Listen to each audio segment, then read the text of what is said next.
And we are live. I am so excited. This is your girl, Sister Talk with Valerie, your chocolate smoothie. I know y'all have missed me because I have missed y'all. I'm back and I'm black and I'm better. And I'm so excited because I have a special guest with me today.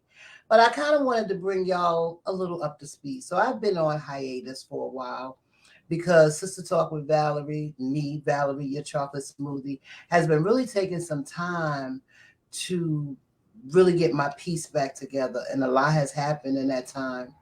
I got sick with COVID.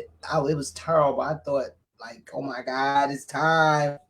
But it gave me an opportunity to think about some things, to really think about where I was in the world, what was going on in the world, really be present. I think it's really important in this time, y'all, that we have an opportunity to recreate ourselves. We have an opportunity to do things we've never done before. We have an opportunity to self-reflect. And that's really important because it is like it ain't no joke out here. Like every day that I wake up, I thank God. God has been so fabulous to me in this time.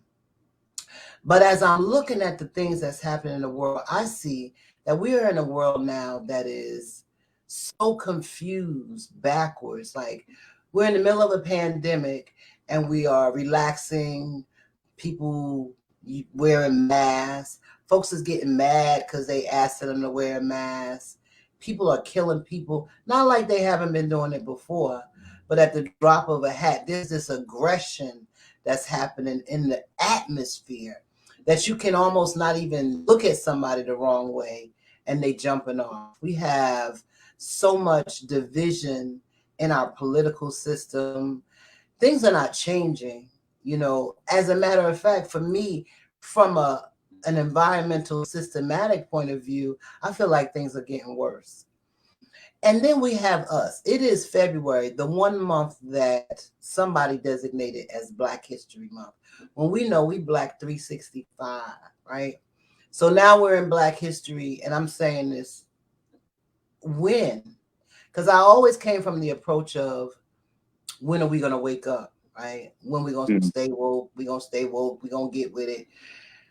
I understand right now that everybody ain't coming. Everybody ain't gonna get on that boat. Everybody is not going to renew their minds. And that's okay. Because I'm here for those that want to renew their minds as I'm renewing my mind, right? I'm here for the women, right? I have a passion to uplift my sisters, to be there for my sisters. I want to tell y'all something. When I got sick, I didn't know immediately that I had COVID. I started out with chills and fever. And, I doctored on myself. And then the next day, I felt better. And the fever was gone, but I felt very tired, worn out. And I started getting a sore throat. And I was on the phone. My girlfriend called me. We were talking about something. I was feeling very emotional because at the same time, my sister lives in Georgia. She was sick, and I hadn't been able to get in touch with her.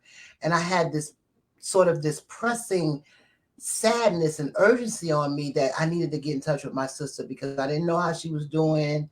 I was worried about her. So I was talking to my girlfriend Vina on the phone. And in the middle of our conversation, my throat closed up. Now, when I hear people talk about symptoms of COVID, I'm, thinking that it's about your chest, you can't breathe. And I have asthma and I've had pneumonia. So I knew what that was about. But I wasn't prepared for my throat to close up, right? So I'm talking on the phone and all of a sudden I'm trying to take my breath and my breath is not there. And my girlfriend's on the phone saying, I breathe, I breathe. And no, I didn't, I was like, okay, I was getting ready to pay. I was like, wait a minute, Jesus. That was my exact words. Wait a minute, Jesus. Like, what's going on here, right? And all I could do was to get to text my daughter because my girlfriend was on the other end. And all I text my daughter was, I need you. And my daughter lives very close to me. So it seemed like she was here like that. She was here in like 5 minutes. And she came in the house and, my other daughter had called me during that time and she's like, Mom, what's going on? I said, I can't talk to you now because I can't breathe. I need to go to the hospital. And I'm not usually the one to say I need to go to the hospital. I was like, I need to go to the hospital. And so I was, really monitoring my breath. And my daughter came in the house and I started crying. And I was telling her, I said, the enemy is attacking me and my sister, and I can't get in touch with my sister. And I was scared. I was shaking. I was going through all kinds of changes. And my daughter took me to the ER and they treated me, and they told me I had pneumonia. I was having pains in my back, and I had COVID. I had COVID and pneumonia. And for the next, so I came home, and for the next, I don't know, probably 2 weeks, but the first week was the hardest. I was sick as a dog. I was having pains in my back. I was breathing, like not normal. I was tired and worn out. I didn't have a taste. And I was thinking, like, it gave me an opportunity to say, wow, God, like, if this was the last, if this is my last time, like, is this my last week? If this is my last everything, some things have to change in my life. Like, there's some different perspectives that I want to take. And I'm looking around at the world, because y'all know I always feel passionate about what we're doing as a community, what we're doing as Black people. And I said, listen, everybody ain't going to get it. I want to motivate and empower and love on and share with my sisters that do. Oh, and here's the other thing. My girlfriend sent a text to my female friends, sisters that pray. And I'm telling you, it is nothing better than having somebody pray for you at the dime. Like these sisters, I don't care what's going on. All we do, we had a little group text. All we say is we need to pray, and prayers go up, and prayers changes things. I'm trying to tell you. We prayed each other through, because a lot of people at the same time was getting sick with COVID. Like a lot of people I knew, vaccination or not, was getting sick with COVID. So it was like it was around me. It was so much sickness around me, and it was hitting home, right? And it made me rethink my whole vibe and vision on life. So right now, here's where I'm at in life. I'm going to live my life every day like it's my last day. I am going to love every day like it's my last day. I'm going to speak my truth every day like it's my last day. That's what I'm going to do, because it could very well be my last day. And as I was, coming to terms and feeling better, I said, I got to go back and start doing Sister Talk with Valerie, because I miss my family out there. I miss talking to the women. I miss sharing my thoughts and everything. And so that is what I'm back here to do. And then there's this wonderful young lady named Miss April, who has this fabulous organization called AIM, who is working with me, helping a sister to develop this whole Sister Talk with Valley online thing. So listen, everything is good. And since I've taken that perspective, I'm telling you, doors have been opening in my life. Things are changing. I ain't gonna give y'all all the juice about what's changing in my life, but stay tuned, because there has been some updates and changes. And to add to Black History Month, because we Black 365, I brought this brother on tonight. His name is Mr. Earl Taylor. He is a colleague of mine and a co-worker that has worked with me. And ever since I know, this man is like, he got knowledge that's just spouts out the gang. He just kicks knowledge. And he writes these wonderful poems. And every time he shares a poem with me, I'm like, Earl, you got to get that poem published. That ain't nothing but the truth. He is so talented. So today, on the launch and the renewal, and I'm back in Black and better with Sister Talk with Valerie, I decided, since y'all gave us 1 month, here's my Black History Month most valuable player person, and that's Mr. Earl Taylor. So Earl, welcome to Sister Talk with Valerie. Thank you for being here. Well, thank you for having me, Valerie. Miss Chocolate Smoothie. Go ahead with your bad self. I like that, by the way. So, Uh-huh. first, before, because I want the audience to hear your poems, but I want to know, like, Okay. what made you start writing? Like, is this something that you've always done? It was something I've always done since grade school, but I kind of toyed with it. But what made me go in depth as to for just writing poem to go from just writing rhymes to writing stories and poetry with feelings. And we had been lifelong friends ever since I was like 9 years old. And she was one of the last two members of this family that lived next door to me. It was just her and her brother. Then when she passed, I wanted to say something special to him at the funeral, but I didn't know how to go about doing it. So I decided, I said, well, let me write something down. And some say, well, just write a poem and put what you're thinking in the poem. And that's what I did. And it just touched everybody. It was like, oh man, I can't. But those words was great. I can't believe you wrote it. And I'm thinking to myself, I can't believe y'all received it like that, right? They received it.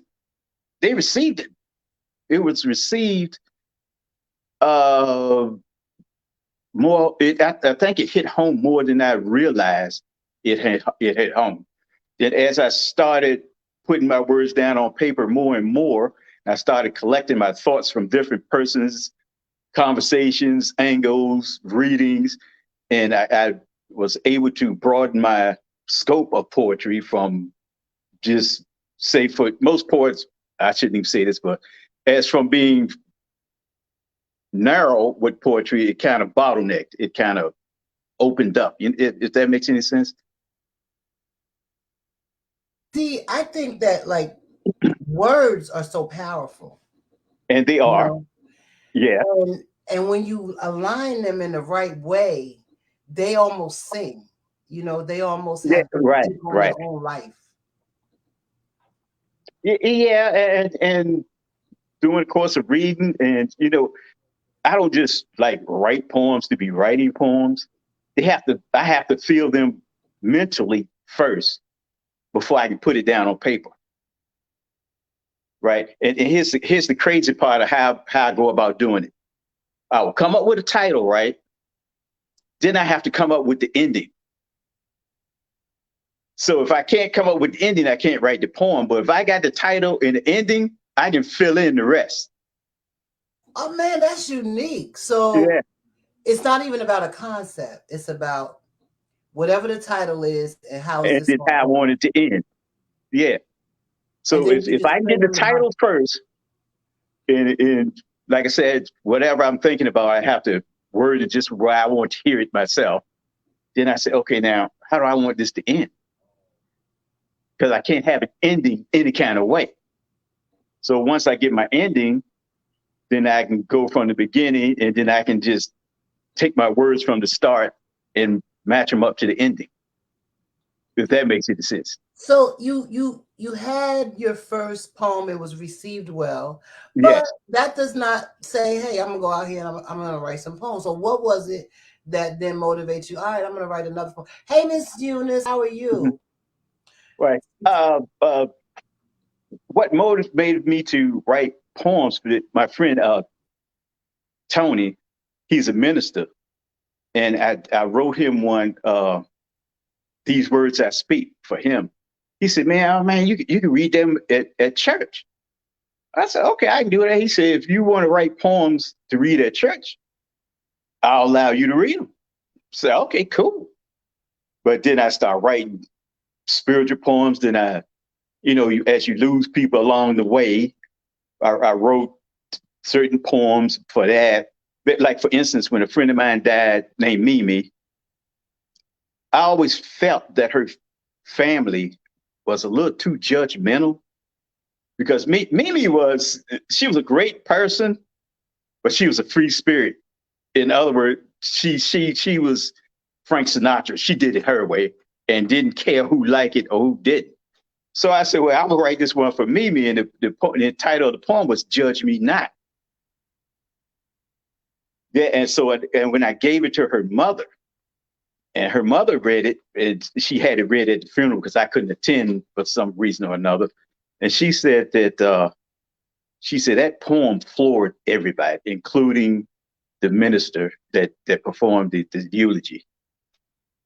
Do you Yeah, have that one with you? I do not.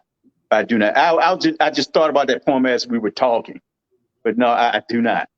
But I can easily email it to you. Well, I want you to read one of your poems. We have some people online. Eunice says that she thinks the same way, that when she's writing Hmm. plays or screenplays, she comes up with the title, then the story comes, and it's almost like a prompt. And my Right, right. sister Regina is on. So give us Okay. a little taste. Uh, Wet our whistle. Let us hear okay. some of that I tell you powerful what. stuff. I have 6 poems in front of me. Right. I'm gonna give you the titles, and you pick one. Okay. Okay. One of the poems is "I've Come to Collect." One is "The Black Skin Walk." The other one, "Both Sides of the Window." Then I have "Black in America," and then there's "What You Talking About," and then finally, "The Bitch Who Thought She Was Queen." Ooh. Ooh. Let's go with the bitch that thought she was queen first, and then we're gonna go with Black America since we're trying to honor their 1 month Black History. Let's say, go with that one.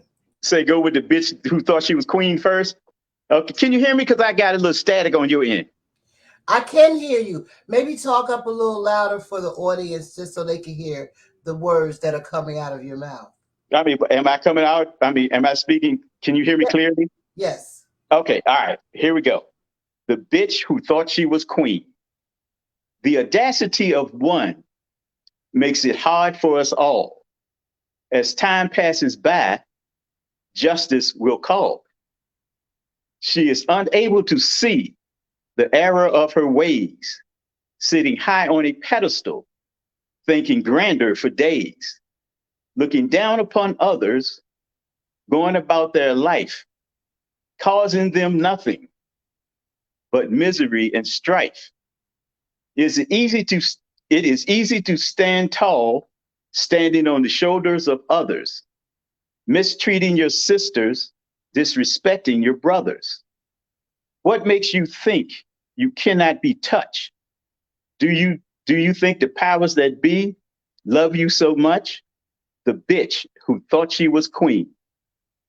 Evil is the one who thinks she does no wrong. Being vindictive and mean won't last for long. Pretending to be something you're not. Do you know where you come from? Have you forgot? Be careful of what you do, mindful of what you say. Remember this: every dog has his day. Riding the high horse will put you on dangerous ground. What you put out will come back around. When your ghost comes back, then you'll see they come back tenfold. So don't cry, why me? The bitch who thought she was queen. Vengeance is mine, saith the Lord. When you do dirt, the dirt is the reward. This is a lesson you shall soon learn. If you play with fire, you will get burned. Nemesis is the goddess of divine retribution, bringing death, destruction, and mass confusion. You may enjoy being a bitch, but there is one bigger than you. When she comes to call, what will you do? When Nemesis comes to call, don't you dare cry. She will show you no mercy. You know the reason why. The shadows in the dark are treacherous, vindictive, and mean. They are coming for you, the bitch who thought she was queen. Wow. Wow. So was that inspired? Or was That that was inspired. ah Yeah, that was inspired, and I'm sure we all know bitches who thought they were queens. yeah, Yeah, we yeah. do. So that was a message. And that you know what though?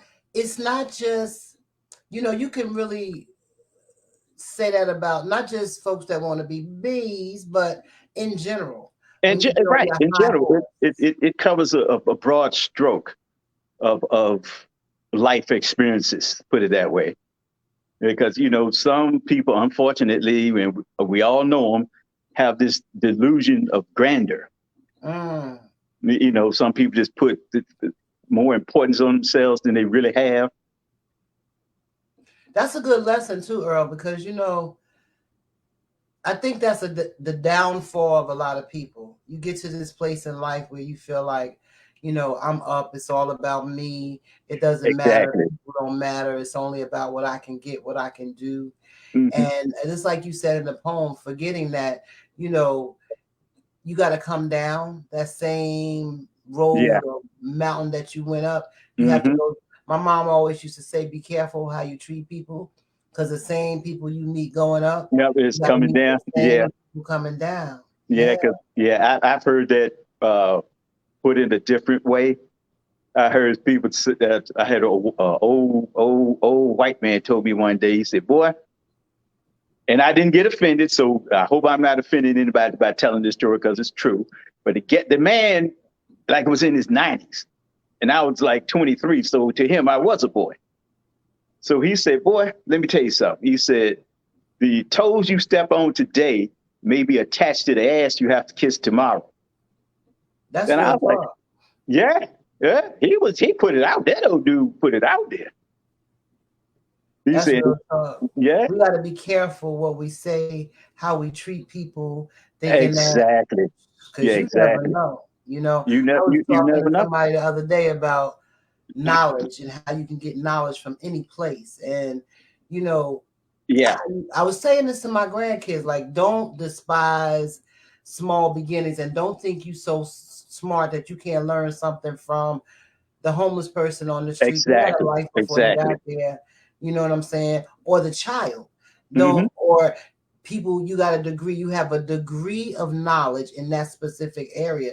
That doesn't mean you know everything. You know it, and you know what? That is so true. But here's the key, the clincher.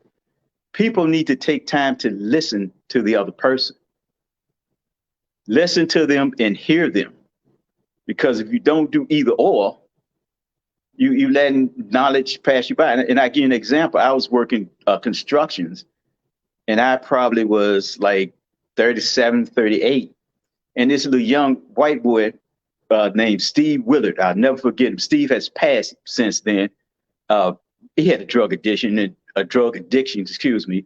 And a lot of people used to just look down. I say, well, Steve is misunderstood. So I said that to say this. He was talking to amongst his friends one day, and Steve was 17 at the time. And he told them, he said, wishing you were someone else is a waste of the person you really are. So I looked at, I said, what did you say? And he kind of clammed up because his friends was clowning him. I said, look, y'all need to be quiet. I said, repeat that, please. So he kind of hesitated, then he repeated it. I said, Steve, I said, you know what? No matter how long I live, I'll never forget you said that. That's good talk. That's good Yeah. talk. Yeah. I was like, oh my God, that is, I said, do y'all understand what he just told y'all? You can't be nobody but you. You Yeah, just can't. You yeah, just yeah, can't. exactly. The moral of the story is stop trying. Hmm. Yeah, be yourself. And it's one or two things gonna happen. Either people gonna like you or they not. If they don't, fine. They do, even better. You got some fans for your poem, so I want to hear the next one. Um, Uh-huh. we were talking about the one that you sent me. It was the thing Both again. sides of the window. Yes, you Yes. gotta read that. I was Okay. I was like, I had pulled it off. I said, man, maybe I should read this because when I read it, I was like, yes. But Uh-huh. no, you read it. You read it. Both Sides of the Window by Both. Mr. Earl Right. Yes. Taylor. Both sides of the window, and it reads as follows: is it better to be inside looking out or outside looking in? Is one filled with joy and hope, the other with multitude of sin? Looking out, we do not see ourselves as others do. Are the smiles on their faces deception or true? Looking into another's eyes, do we see the pain that dwells within? Do we care about their struggles? Are we really a friend? As we look inwards, are we consumed with our own grief, crying out in abundance of disbelief? As we see the beggar on the street, do we stop to stare? As we ask ourselves, what's he doing here? Do we really care? Do we look down on this person? Are we blind to see? Do we ever ask ourselves, could this be me? Do we cry for the person who has no more tears to give? Do we understand the child who wants not to live? Do we see the less fortunate who is willing and able? Can we extend a hand of friendship, offering a seat at the table? When we look into the mirror, what will your reflection say? Will you be not who you are? Will your honor fade away? As you move forward in life, whatever your situation may be, as you look through the glass, please have the strength to see through both sides of the window. Mm, I love that, Earl. I love Right. that. I love it because it's about self-reflection and even Exactly. Exactly. oh, Exactly. And that one was believe it or not, I was watching a program. I can't recall what program it was. And one of the characters on the program said, y'all need to be able to look through both sides of the glass. I said, shit, I can work with that. I like it. And Yeah. it also speaks to, we could see things just through our lens, like this is how it's supposed to be. This is what I think about it. Hmm. We're looking at other people and basing uh, what we feel about them, our judgment on our lens, right? Hey, Right, right. why are you doing this? What's up with that? Uh-huh. Right. But we Yeah. don't So know because we ain't we in don't those know. shoes. Yeah, exactly. We have to understand people's situation. Just like everybody in prison isn't bad. You know, good people do bad things. You don't know the reason why. You know, even the most hatefulest person in the world has good in them. Somebody just needs to find a way to bring it out. Mm, You know, mm-hmm. they want. Let me ask you this, Earl. Uh-huh. I was thinking about because there was something in the news about the prison system and really I think it was one state that was cutting back on um like letting people do a work program or they have the work programs that they do in prison because people feel like if you're in prison you should get punitive um you should have like there should be you should pay for your crimes, right? Right. So I begin to think, well, first of all, we know that the prison system is a multi-million dollar business, and Yes, it's it like is. it's slavery all over again. Mm-hmm. And when you start identifying at a black young boy's third grade reading level determines how many prisons you're going to make, we know it's all about the system. But Mm-hmm. I think a lot of people feel that if you commit a crime or if you're in prison, that it should be about the punishment.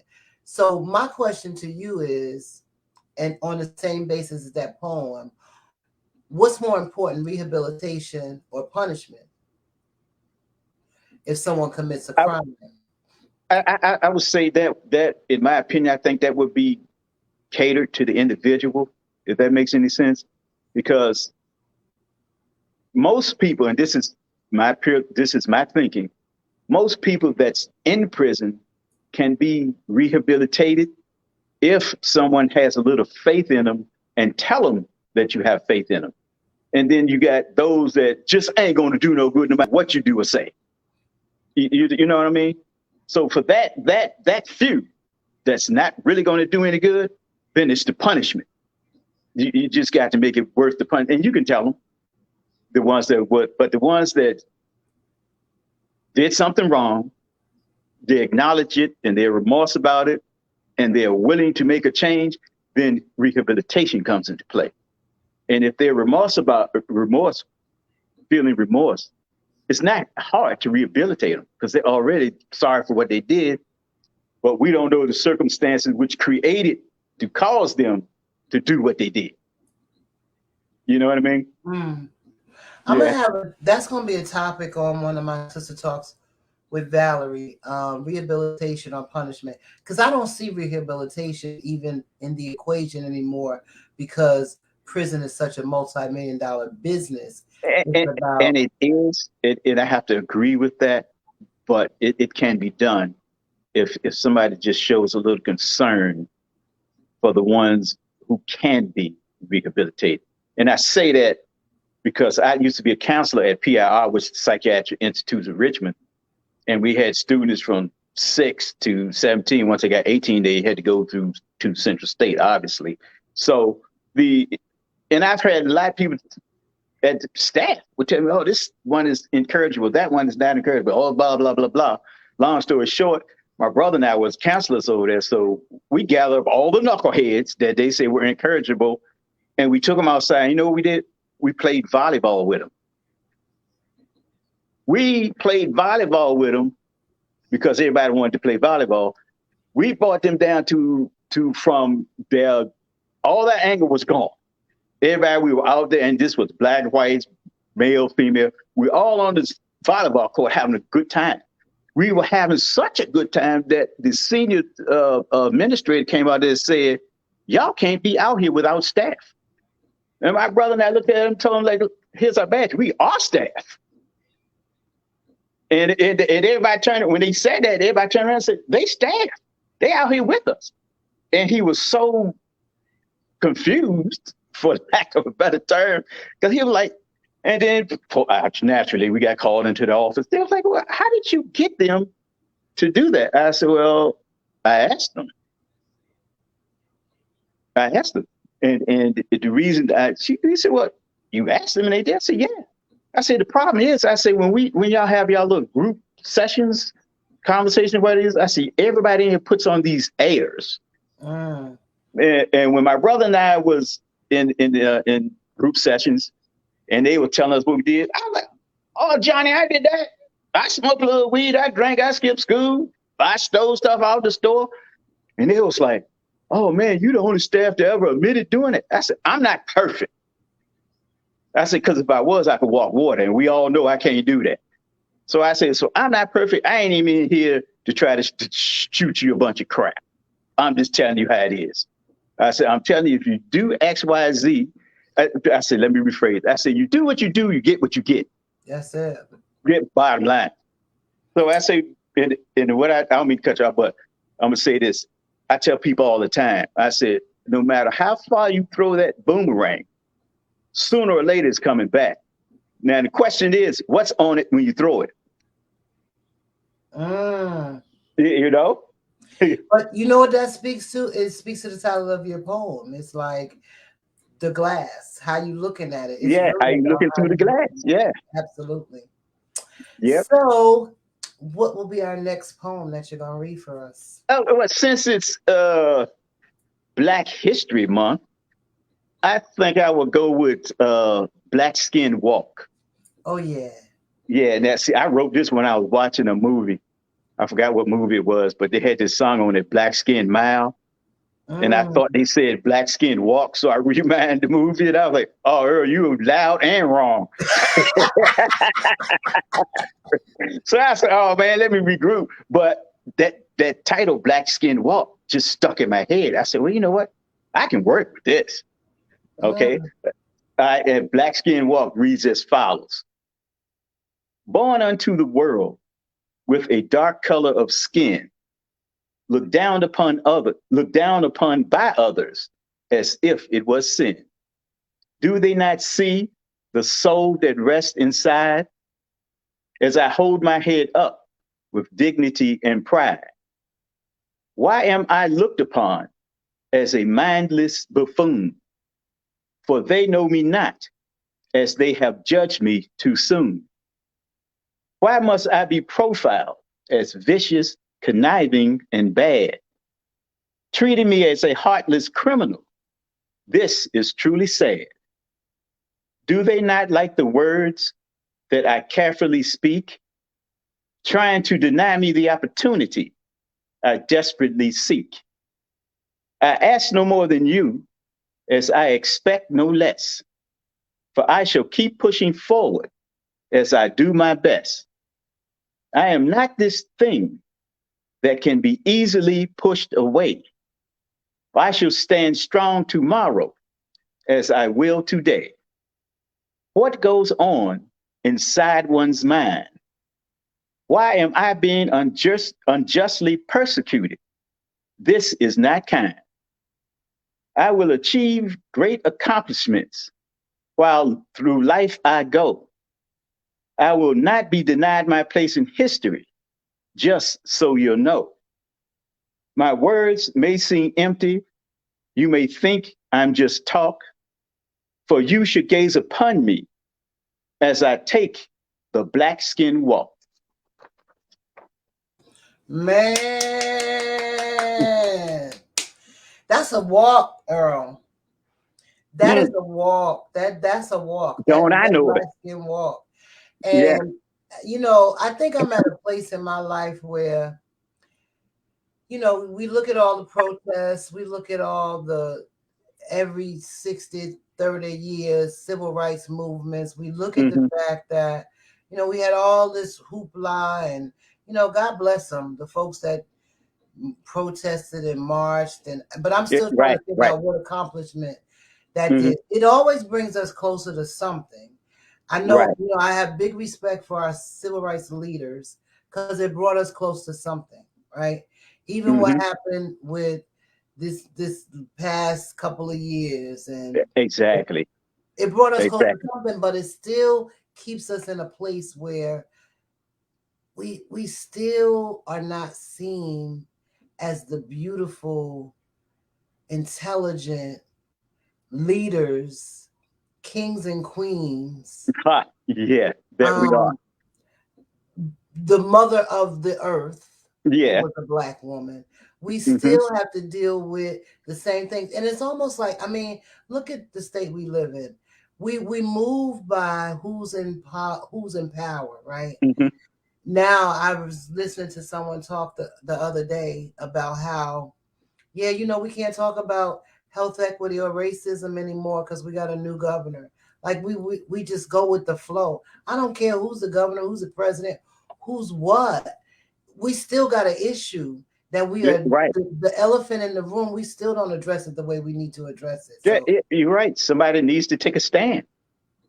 But if and like you said, looking at all the great leaders, I mean, I've read speeches from Malcolm X, Martin Luther King, Richard Nixon, Winston Churchill. The list goes on and on. I said that to say this: all these great leaders, the ones I've just mentioned, had all of them had to go through had to climb a mountain. They had a river to climb. I mean, a mountain to climb and a river to swim. So if you don't push forward, and if you're not man or woman enough to stand up for what you believe, it won't get done. You can't wait for somebody else to do it because it won't get done. mm-mm. Yeah, And you got to start from within. exactly, exactly. That man in the mirror, that woman in the Yeah, mirror. That's yeah, where you got to start yeah. at. So if that one is unwilling to change, you can give it up.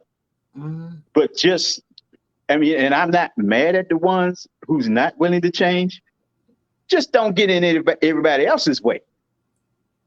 If Yeah, that, if that's cool with you, that's fine. That's cool with you. But stay out of my way because I'm going forward, either around you or through you. It makes no difference. I prefer to go around you, but if I got to go through you, then so be it. I hate to get derail the subject, but please help me understand Hmm. what is the issue with masking up if you might put somebody in harm's way. Somebody help me understand how is that taking your civil rights away by masking up? Like, it's not about, I get when, I believe it's your business whether or not you want to be vaccinated. I Hmm. believe it's your business how often you're tested, when you're tested. But people are dying. We're talking about millions of people have already died. Right, Help me right. understand what the problem is with wearing a mask when you're around people. I don't get it. Neither do I. And I've been out here fighting the COVID epidemic on the front lines. And the only thing I can do is just tell people, that is truly your choice whether you want to mask up or not. I can't even be mad at you for that. But just if that's what you decide to do, you don't want to wear a mask, fine. You don't want to go get vaccination, fine. Just don't spread untruths. Mm. Just don't lie. Don't spread a whole bunch of nonsense about what's really happening because that's how you feel, and you want someone else to feel the same way. That's the only problem I got with it. Let me read Eunice's comment, then I'm gonna make one. I've always felt that we see ourselves as kings and queens. If we see ourselves as kings and queens, things will change for our community. I agree, Eunice, but I think the Oh yeah, problem is that no one, we've lost a lot of history, we know. Um, right. and the history that people are willing to tell, they're not telling it. It's not filtering down to our young people. Like, there's a generation that has no idea of the Hmm. power that we come from. There's a generation that has no idea that we are the developers and creators of classical music and mathematics. And Hmm. when Hmm. you go and you see these statues, um, in China with the wide noses that comes from us, that we were so powerful that we civilized nations, that we built towns and communities. Like, if the truth is not shared with our this generation or youth, then they're not going to know, and they're not going to understand that they're kings and queens. And so you can call Right, me anything if I don't know my power. I right. But think that's see, part of the problem. okay, but see, here's the thing. It needs to be taught at home first, and I say that because obviously, in Black History Month in school, they're going to teach you what they want you to teach you. But as a child, when I was growing up, my mother said, "Oh no, we were much more than this," and she taught us at home. So therefore, I could pass the knowledge on because I had it. The reason I say that because I bought my little sister now. She was like 7 or 8 or something like that, somewhere in that era. She might have been as much as 12, but let's go with 12. I bought her a Black History book that I found in Walmart. I said, "Here, read this." So she read it, and she read it. And what surprised me, I was in the house one day, and she was sitting on the porch with her little friends, and she was sharing it with them. So the knowledge, you can't depend on someone else to give you the knowledge that you should have of your people when it's not being given to you at home. And then if you go out into the world, we all know the world's going to give you a limited edition if they give you that. And what they giving you is good, but it's not enough. So then the receiver of that be like, "Oh, okay." We both know the younger generation is so nonchalant. They're like, "Oh, is that it?" See, but they don't know the origin of it. Mm. So if they're not taught that, you Then they know, don't know. And I then agree that all lessons are learned at home, regardless of whether you want to teach a lesson or not, because kids mhm, watch 90% of what you do and listen to 10% of what you say. what you said, But right? if you don't have that knowledge, you can't share it. You And can't so share it. I correct myself. I said this younger generation. It is not generational, because there are some people in this young generation that are knowledgeable, that know, that Yeah, research, that study.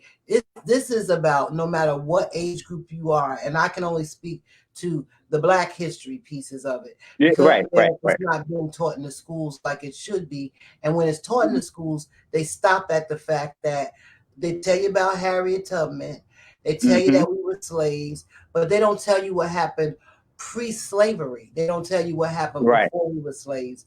And right, so, right. but if we don't have it, if the parents don't have the information, If whoever is, the custodial person for that child, they don't have it, then they can't share it.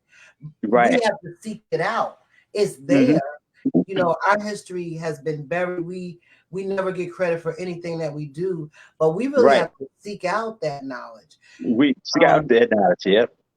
Yeah. I'm gonna give you an example. I was talking to this young white girl. I'm not gonna call her name, but she's as sweet as she could be, and we were talking about Black history. And she said, "Well, can I tell you something?" I said, "Sure." She said, "Well, my great grandfather was a racist." I said, "Well, why do you say that?" She said, "Well, because he had one of those little lawn jockeys, the little guys with the red and white and the little lantern and the black face and all that." So I said, "Well, where is it now?" I said, "Is it original?" She said, "Yeah." I said, "Where is it now?" She said, "Well, my mother felt so ashamed, she put it in the garage and hid it." I said, "Don't do that. Pull it out and proudly display it." And she looked at me with this look like, "Why?" I said, "Do you know what that lantern stood for? Do you, Val?" No, see, there it is. That lantern stood for that lantern. Any white man or white woman who had that lantern in their yard during slavery was a signal to the runaway slaves that they had a safe haven they could come to. mm, Yes, when they lit that lantern and they put it you notice they were always on the street in the driveway. That was letting the runaway slaves know that they could stay there and not to worry about being found out because they were hiding until the posse or whatever it was wow. passed. Yeah, Yeah, I that's what always that thought was it was for. a racist thing too. A lot of people thought it was a racist thing until I heard a guy say it, and I looked it up for myself. And yes, that's what that lantern was for. And a lot of people don't know that a lot of whites got hung for having that lantern. Mm, Like, oh, we know what you're doing. Then you know what they called them after that. It's like, yeah, but yeah, that's what that lantern was for. wow. All right. Yeah, Educate me in Black History Month, Mr. Ray, yeah, Mr. there it Earl is. Taylor. Uh, I want to hear, so because we have about maybe 10 minutes left. I want to hear mhm. another poem. Got to hear another poem. Okay, And this let me one is just one. say, for all of you guys that are listening out, listen, Mr. Earl Taylor, if you are interested in, because I've been trying to talk Earl into publishing his poems I'm getting like there. forever. But if you Hmm. like what you hear, please like send us a little, I am, send me something through Facebook because maybe we can convince Earl to publish his poems so the world can hear them. Okay, this one I'm gonna read to you is entitled "What You Talking About." Now I'm gonna have to tell you why I wrote this one. I was helping a friend of mine's move, and her son, I'm sorry, was in the car. Younger generation, he got this music all playing, and he speaking in his special language. And she looked at him and said, "Boy, what are you talking about?" So if this poem will explain how to communicate with the younger generation if you don't know, right? And the poem is entitled "What You Talking About?" And it reads as follows. As I spoke with this person, a fine young brother, he had a language of his own, unlike no other. As he spoke to me with grace and poise, the sound he called music, I called noise. Young blood, what you talking about? As he continued to speak, as I knew he would, I heard every word, nothing understood. With pants hanging down, I wanted to understand. I thought to myself, what's wrong, young man? Young blood, what you talking about? The young brother smiled as he began to explain. Since you don't know me, let me tell you my name. I like you, Pops, from the moment we met. What you see is what you get. Old school, what you talking about? I'm the person who rises with the sun. Have faith in me, Pops, for I am the one.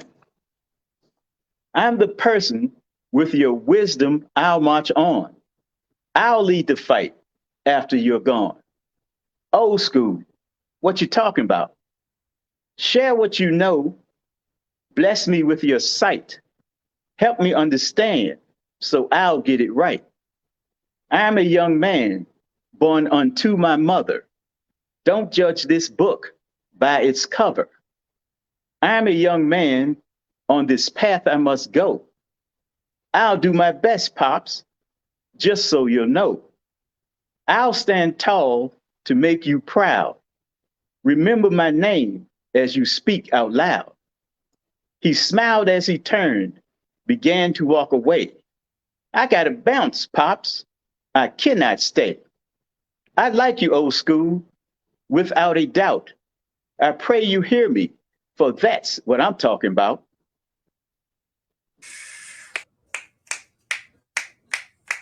Wow. We got to be careful Yeah, how we judge our young people. we're very careful how we judge our young people. Very careful, because if you're not talking to them, you can't hear them. Mm, And mm. if you're not listening to them, you can't hear them because they want to tell you, but so many of us, as you say, we prejudge them, and then they got nobody to talk to but each other. They mean well, but they have no one to guide them, so we must guide them. It takes a village to raise a child. That's real. That's good talk. Because we do. Yeah, We look at them, pull your pants up. Why you listening to, what's that rap music about? yeah, right, right. Da-da-da. Or it's, instead of asking them, explain that to me. Or like I like to tell them, define the term. Like the first time I heard somebody say, "Don't diss me," I was like, "Okay, young man, whatever I did, I apologize. I didn't mean to diss you." So I went home and knocked on my neighbor's door, and his young son came out. I said, "Man, what does this mean?" you know, and like, me, what was he talking about? He like, "No, that means disrespect." I said, "Oh, okay, got you. That's all I wanted to know." Yeah, we got to ask questions. That's good. Yeah, That's a that's the good question. reminder. Yeah, 'cause I tell them in a minute, hey, define that, break that down for me. Yeah, and And most we times, don't have patience with, I know that I have keyword, patience. yes, yes, Yeah. keyword, keyword, and you're right. We don't have. I ain't gonna say we don't have patience. We just don't take the time to listen because we have a tendencies to lump the younger generation into our generation, if that makes any sense to you. You know, you can't put them where we are because they haven't been there. Mm. You know? Oh, Well, you know what? And that's good for folks to hear. Ooh, oh, yeah, that's good for yeah, folks to hear. So we say, because I'm guilty of it. This is how I was yeah. raised. And back in my day, you wouldn't get away Right, with right. that. And we've And all been guilty of it. disrespect. Yeah. Yeah. Mhm. And you Yeah. looking at them like, well, what's up Yeah. with that? Why you What's acting up with like that? that? Yeah. Why you doing that? But we was young, and I'm sure the Yeah. same We was were said young too, about and us. our parents didn't understand us. So what broke me out of it, I started talking to them and I started listening to them. And you'd be surprised at what they tell you. And I told one young man one time, he was just constantly getting into trouble. And my brother and I, let me shift gears a little bit, had this youth program called Youth Action on Positive. But what we wanted to do was offset all the negative of the young people as opposed to show the good, because it's only a small percentage that's doing bad. But anyway, I was talking to this young guy, and he was doing, he was having a problem with math. Or at least he thought he was having a problem with math. So I figured out another way to teach it to him. So, I figured out, I shared with him where he could understand. So he said, "Oh, yeah, yeah, I get it, I get it." Because he had a thing for doing, no matter what kind of math problem he had, he always had to do division first. So I say, "Well, how did you do that?" So he showed me, and I was like, "Well, damn," I said, "I would have never thought of that. I'm proud of you." That little young man looked me in my face with tears in his eyes. He said, "I never had anybody tell me that." Mm, I was shocked. mm. I was shocked, brokenhearted. I'm like, "Are you Too common. serious?" Huh? It's too common that they don't hear. I'm proud of you. I love you. You did a good I love, job. yeah, yeah, yeah. I was like, "Really? You never, no one has ever told you that you were proud of them?" And after I told one young man I was proud of him, and he was probably like 22, and he said, "Why are you proud of me?" I said, "For being you." Mm. And he just looked at me with this confused look on his face. I said, "No one has ever told you that?" He said, "No." That's why I asked you, why was you proud of me? Well, So you've given us some schooling today, like reminder. I know you gave me a good reminder. I see Eunice said that she was guilty of that too. Sometimes we look at our young people and we make judgment. And my yeah, sister said, please put your poems on the market. I So will do. I will do. can people get in touch with you? Because y'all look, if y'all want to hear some more of Earl's poems, y'all could reach out to me and I'll definitely let Earl know. Yeah, Earl, what is definitely, it going to take definitely. for you to publish them poems? Huh? What is it going to take for you to publish the poems? Well, actually, I'm getting the information from Rita now, so the wheels are being put into motion. Yeah, Good. I really, actually, when I wrote them, I really didn't expect them to be received as they are or have being received. So it's kind of like it's mind blowing to me. Like, really? Because some of the But let stuff me that I wrote. listen, y'all. Mhm. This man has a book. How many poems do you have, Earl?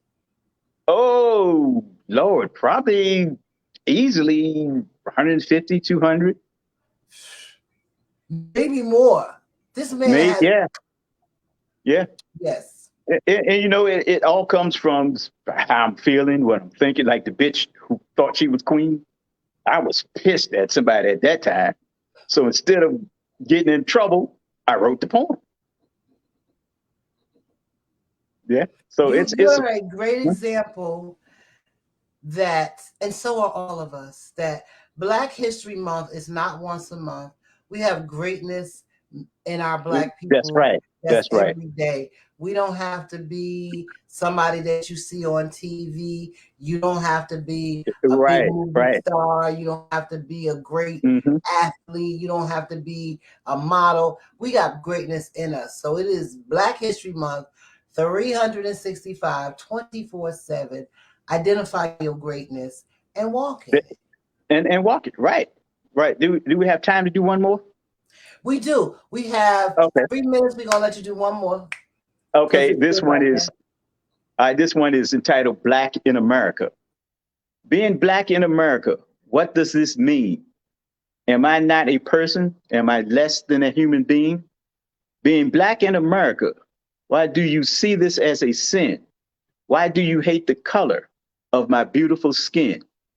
Being black in America, for I was born in this land. As I stand tall, being blessed by God's hand. Being black in America, I am a descendant of kings and queens. For there is royalty in my blood, yet it is unseen. Being black in America, for I am a giant among men. As I love and teach my children, yes, you can win. Being black in America is to love and respect one another. For every woman is my sister, every man my brother. Being black in America is to be proud of who you are, becoming all you can be, being a rising star. Being black in America is to behold the rising sun, embracing all people, loving them as one. Being black in America is to hear the sparrow's song, to love that which is right, to love that which is good, to right that which is wrong. Yes, I'm black in America. I love it. I love it. You just asked Earl, is there a Hmm. particular style of poetry that you like? And do you have a favorite poet? A favorite poet? Mm-hmm. Yeah, Maya Angelou. Oh yeah. And it's as far as style of poetry, uh, is she asking my style of poetry? Is there a I mean, particular style that you're fond of that you say, well, I like this, I like that? uh, if it makes sense to me, I like it all. To be honest with you, yeah. So I can hear little small phrases, and it'll be a poem to me. Yeah. You know, do you know, Mm.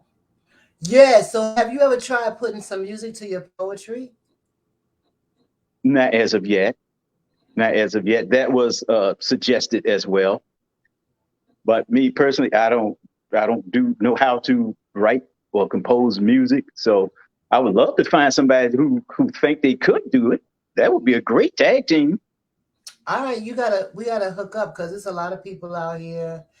Because it's all it is adding the beat. You already have Yeah, it. You right. have somebody like I could read your poetry. My brother-in-law does beats. That's a whole vibe Hmm. thing. That's a whole nother level of your poetry. Like Right, that. right, right. Absolutely. Thank you so Hmm. much for being on tonight, Earl. I really appreciate it. I Well, appreciate you. it was a pleasure and an honor to be invited here to speak amongst everybody. And thank you for allowing me to share. And thank those who like what I shared. And just keep your head up and listen to our children. I'm gonna leave you Absolutely. with I'm gonna leave you with a quote that I heard an old lady say it. This old lady said, "Children have to think that you care before they care what you think." Ooh, Remember that. children have to think Children, that you care before they before, care what you think. I like exactly. that. And that That's lady so is so true. right. It is. And it's Yep. about our kids, right? A lot of us Exactly. is at that place in life where we at that end level of life. So somebody gonna take care of us in our nursing home. Exactly. Exactly. We got to teach somebody to lead the way. Absolutely. Yeah. Absolutely. Thank you, Earl. Thank you, Eunice. Thank you, my sister Regina Kamar. I call her Kamar. Thank you for all who has joined us tonight. Sister Talk is back in black and better. If you have a show topic that you'd like to hear, please send me an IM. I'm on Facebook at Valerie Robinson McAllister. I also want to share that we are in final revisions. I can't even say revisions. We have almost completed the Generational Words newest short film, Miracles of Life. I am so proud of this body of work. I mean, I'm thankful to God because I feel like we've moved to even another level with this film. It should be released. It's the life story of Maisha Gilliam L., who suffers with cardiomyopathy, who stopped breathing for 10 minutes. So it's that story. It's called Miracles of Life, but God brought it back. We are currently Generational Words working on putting together a film. Two pastors came to us and asked us to write to do a film about their stories. I'm gonna be reaching out to some of my connections out there, like Miss Felicia, to get some input on that play. But let me tell you something, y'all. I was talking to my daughter about generational words, and this is how God is blessing. We're not even marketing as we should be. For this last couple of years, I've been really in this place of hearing God, and people are coming to us. So please know that God will come to you if you're open to Him with your blessings. Your gifts do make way for you, and we all have purpose. Walk in your purpose. Don't worry about what anybody else says.